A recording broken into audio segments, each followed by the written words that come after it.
All right. All right, here we go.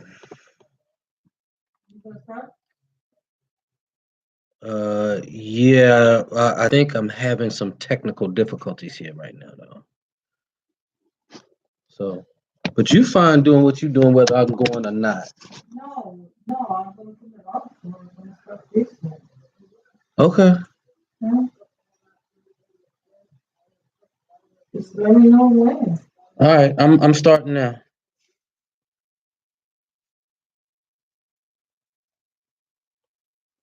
You are an amazing woman. Thank you. All right.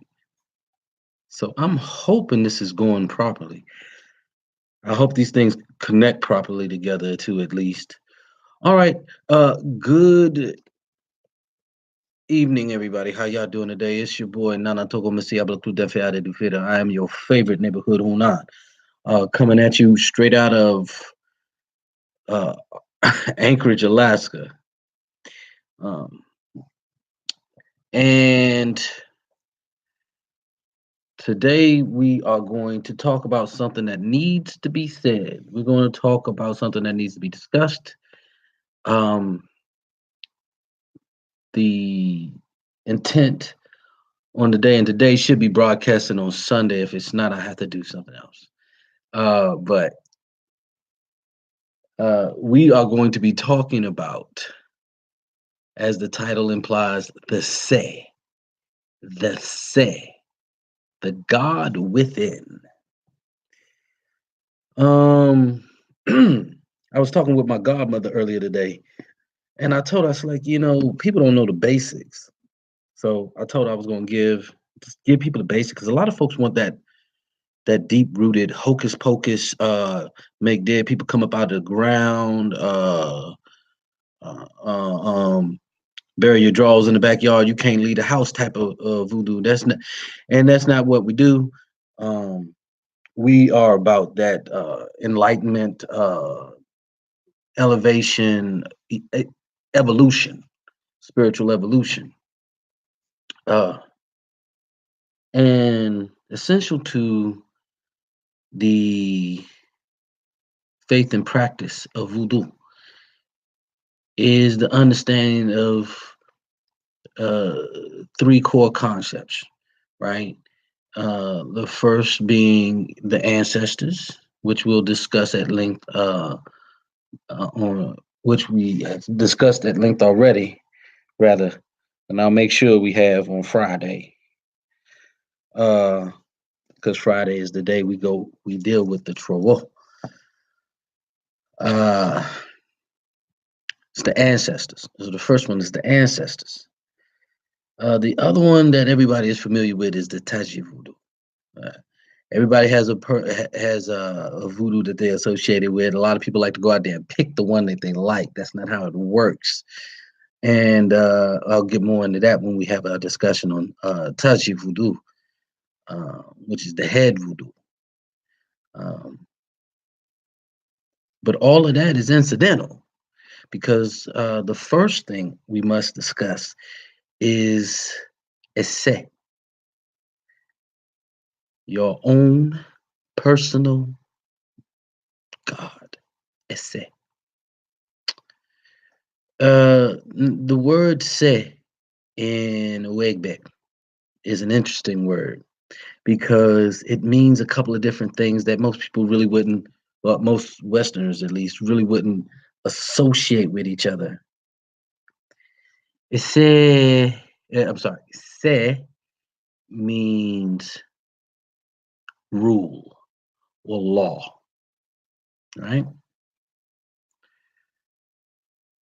And it's the concept, I believe. Somebody will have to, you know what? I won't even get into it because since I'm speculating, I'll leave speculations out of it, and I'll discuss speculations with with people with a stronger fundamental understanding of the basics. Anyway,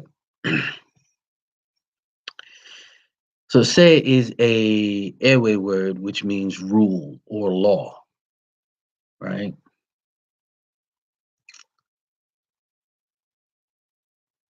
um, which makes it particularly interesting when you contrast it with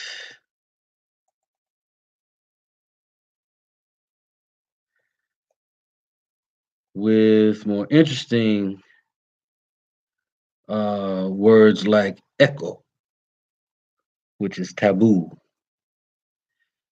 The echo is taboo, and I'll talk about taboo all on its own echo on its own day.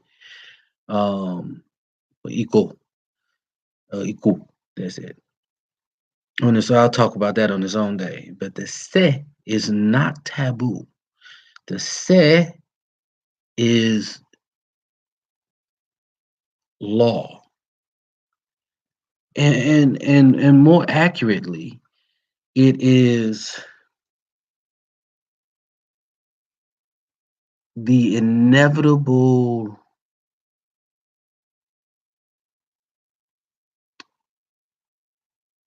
reaction of the universe, right? It's the parameters that it's the parameters of the universe, and everybody has one. They have their own individual one, and it's called the ESE. It's called ESE. It says comparable to the idea of Ori. Now, everybody is familiar with the Yoruba term Ori. Um, I am old enough and wise enough to know that simply because there are ideas that are comparable doesn't mean that they're the same. So I take great pains in making sure that we don't think that Ori and say are interchangeable ideas. They are not, as far as I know. Right? I would work very hard. I know people who are in voodoo and Orisha, various Orisha-based practices, and they don't conflate the two. And I'm going to take a page out of their books and do the same thing because wisdom indicates um, that's what you do here. If you don't know something, you don't pretend. I know that they're comparable, but I don't know that they're the same. And so I'm advising you that unless you are initiated in both traditions, then steer clear of conflations. Okay. But um, the Ori, daggone it, the say, the say is your personal rule, book of rules, and things that you're here for, right? It is not only rule and it's not only law, but it's also destiny. See, so it speaks to the inevitability of the of your purpose for being here. And oftentimes when I describe fate, right, and fortune and things of this nature, or I describe the potential of what can be done in your life, right? I often limit the description to the permissions of your say, the permissions of your purpose, whatever you're here for. You can go a long way in facilitating your desires within the limits of what you're here for, what you exist for. And that is encapsulated in your say and the genius of your say, the intelligence of your say is known as essay. Yeah. So essay is your personal God. It is the God, like the title says, it's the God within you. Now, we as Westerners, especially, have a very difficult time wrapping our heads around this in most cases, not because we've never been exposed to it, but because we've never dealt with the implications of it. We've been exposed to it since our earliest indoctrinations. In for people who grew up in the Arab world or in Arab or Muslim countries. I'm sorry, or in populations among Muslims, like in NYC, or Dearborn. I heard about y'all spots. Um, you've all heard that Allah subhanahu wa ta'ala was closer to man than his jugular vein.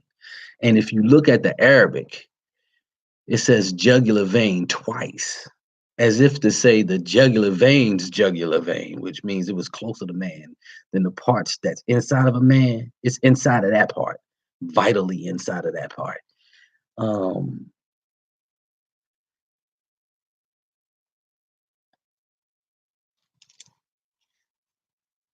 Meanwhile, those of us who grew up in the Christian world, in Christendom, uh, familiar with the with that First Corinthians, I want to say 6:19. Got it around here somewhere. Yeah, First Corinthians. Hold on. I was just looking at it earlier today. You know what this is on for? All right. First Corinthians 6:19, King James Version. I'm an old Mason, y'all. I only use the King James Version unless I want to understand what I'm reading. So you've been exposed to the idea that God is in you. Jesus said it, Peter said it, Muhammad said it, everybody you know said it. So it shouldn't be alien to you, but it is. And it is because we either think that it absolves us of any wrongdoing, or it permits excess, right? If I could do whatever I wanted to, if I'm God, I can do what I want to do. And if I can do what I want to do, I want to do this. Right? But that's not what that means. Right? I'm not fitting to get into a Bible slash Quran study hall. If you want to do that, I advise you go down to your nearest house of worship. I'm not going to eat up y'all's free time on that. Y'all can do that on your own time. I already did that study, and what do I have to show for it? Initiation into voodoo. So y'all can do something with that money if you want to. But what I will say is that this means, though, it's not a foreign concept. It has been introduced to you that divinity lies within. So a lot of people say, well, why do we follow these rules? Why do we have to do all these different things? And the answer to that is to empower your say to operate in the material world, to empower your say to operate in the material world. You were created with a purpose. We all were created with a purpose. We have a reason for being. Every single solitary one of us live with a divine purpose whose success determines the outcome of the entire cosmos. We very much misunderstand the importance of everything around us. Right? And it doesn't mean we're supposed to like everything around us, or that everything around us is good for us. Right? Some things around us is good for someone or something else, but not good for us. So good and evil isn't defined by how good it is for us. It's defined by how it relates to your say.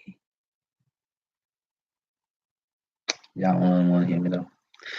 And it's interesting, this concept, because it gets, as you delve deeper into the mysteries of voodoo, It's why you always start with the peristyle. You always start with the outer temple. As you dig deeper into the mysteries of voodoo, you come to realize that it's not only what you see on the surface, but there is a domino effect, some deeper meaning, some deeper. You get the picture. So, but we're going to start here on the ground floor, get our foundation built up so that we can talk about the bigger things later. But we're not there yet. We're going to talk about the bigger things later. Uh, so, the say is your purpose. The say is the reason why you exist. The say is your personal God. The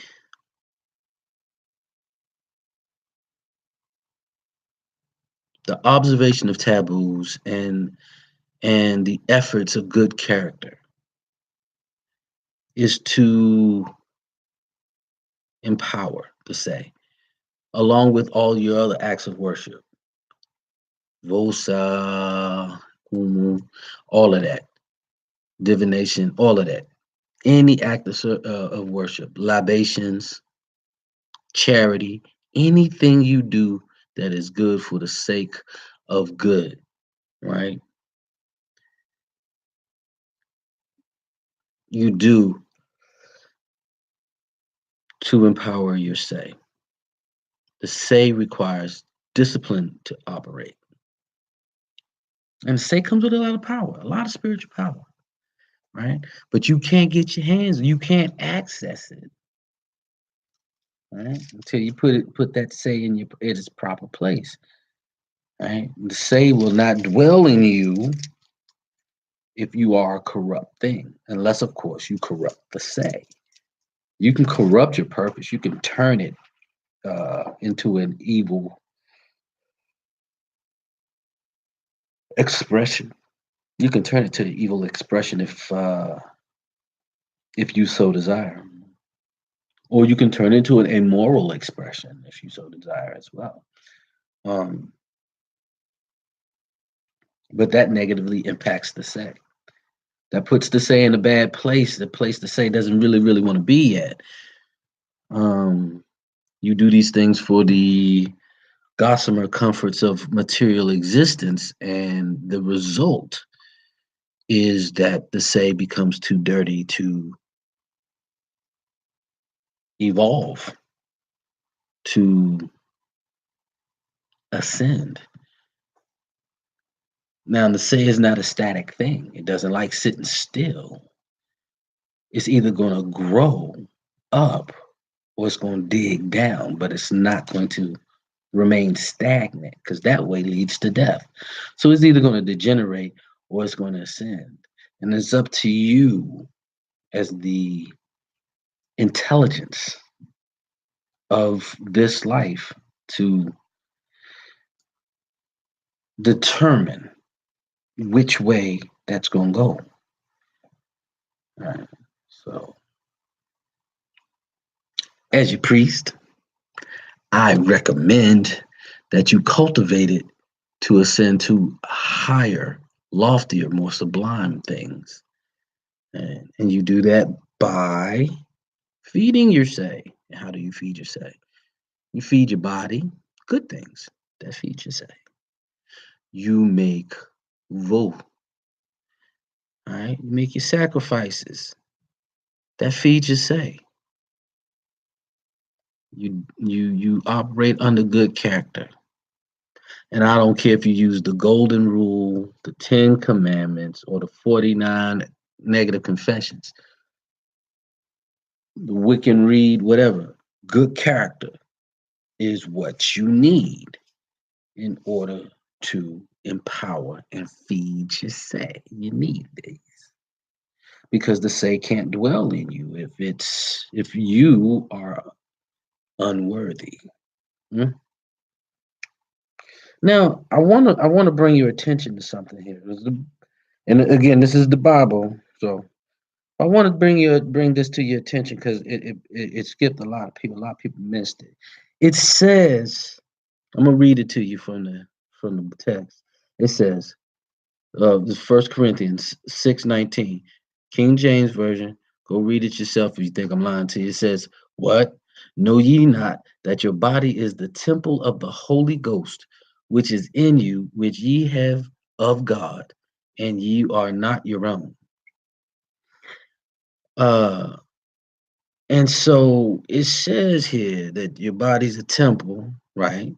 But the thing that dwells inside is the Holy Ghost. But now, if you remember, right, the Holy Ghost is supposed to be uh, one of the Trinity, one of the parts of God, right? You had the Father, the Son, and the Holy Ghost. Um, and so which ye have of God. You know, it means the Holy Ghost is part of God. Now, this is one of the places, and there are many in Christianity that lines up with Vodun thought, right? This is one of them. It is of great importance to acknowledge and understand, realize, recognize, and embrace the fact that the say is the exact same essence that the creator of all things is.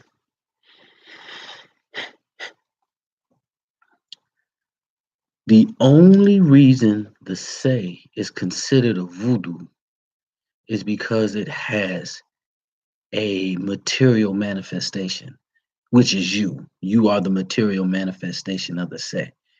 And if you really want to understand the the distinction between the say and the person who has the say, consider Nana Densu. Nana Densu is a flawless entity of great spiritual might and authority, a king of kings. Yet he has a manifest, materially manifest body, and it is the Densu River. Now, the Densu River is because it is of such import to the nearby human beings. It's completely and utterly ruined. It's got garbage in it, and it's nasty water. You shouldn't drink it. You shouldn't bathe in it. You shouldn't do anything with the water from the Densu River except clean it, and then you can do something with it. People treat it poorly. I think there's a big push to get them to clean it up over there in Ghana, but it's in a rapidly industrializing nation. The waterways get treated poorly, right? And the Densu River is not an exception. But does this contaminate Densu? It does not. This does not contaminate Nana Densu. Contaminates Nana Densu's waters, right? But even still, when the supplicants of Nana Densu come to him and they seek his knowledge, wisdom, and love, power,